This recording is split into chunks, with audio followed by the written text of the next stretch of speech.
Vous écoutez Le Prince de Nicolas Machiavel, lu par Christophe Dubois.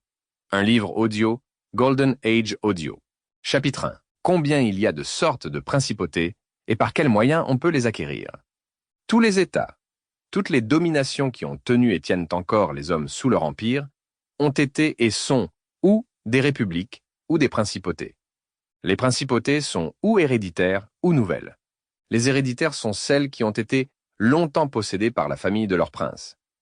Les nouvelles ou le sont tout à fait, comme Milan le fut pour Francesco Sforza, ou elles sont comme des membres ajoutés aux états héréditaires du prince qui les a acquises, et tel a été le royaume de Naples à l'égard du roi d'Espagne.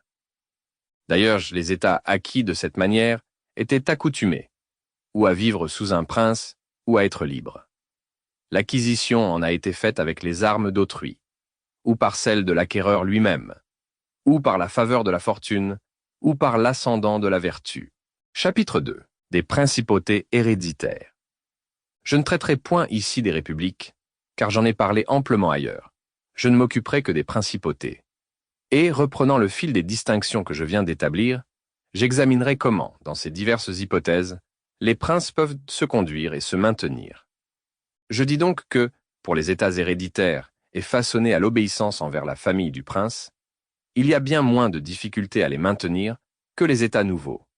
Il suffit au prince de ne point outrepasser les bornes posées par ses ancêtres et de temporiser avec les événements. Aussi, ne fût-il doué que d'une capacité ordinaire, il saura se maintenir sur le trône, à moins qu'une force irrésistible et hors de toute prévoyance ne l'en renverse. Mais alors même qu'il l'aura perdu, le moindre revers éprouvé par l'usurpateur le lui fera aisément recouvrer. L'Italie nous en offre un exemple dans le duc de Ferrare.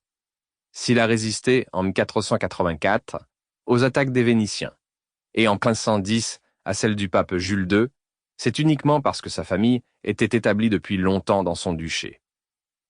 En effet, un prince héréditaire a bien moins de motifs et se trouve bien moins dans la nécessité de déplaire à ses sujets. Il en est par cela même bien plus aimé. Et, à moins que des vices extraordinaires ne le fassent haïr, ils doivent naturellement lui être affectionnés. D'ailleurs, dans l'ancienneté et dans la longue continuation d'une puissance, la mémoire des précédentes innovations s'efface. Les causes qui les avaient produites ne s'évanouissent. Il n'y a donc plus de ces sortes de pierres d'attente qu'une révolution laisse toujours pour en appuyer une seconde. Chapitre 3. Des principautés mixtes. C'est dans une principauté nouvelle que toutes les difficultés se rencontrent. D'abord, si elle n'est pas entièrement nouvelle, mais ajoutée comme un membre à une autre, en sorte qu'elle... Sample complete. Ready to continue?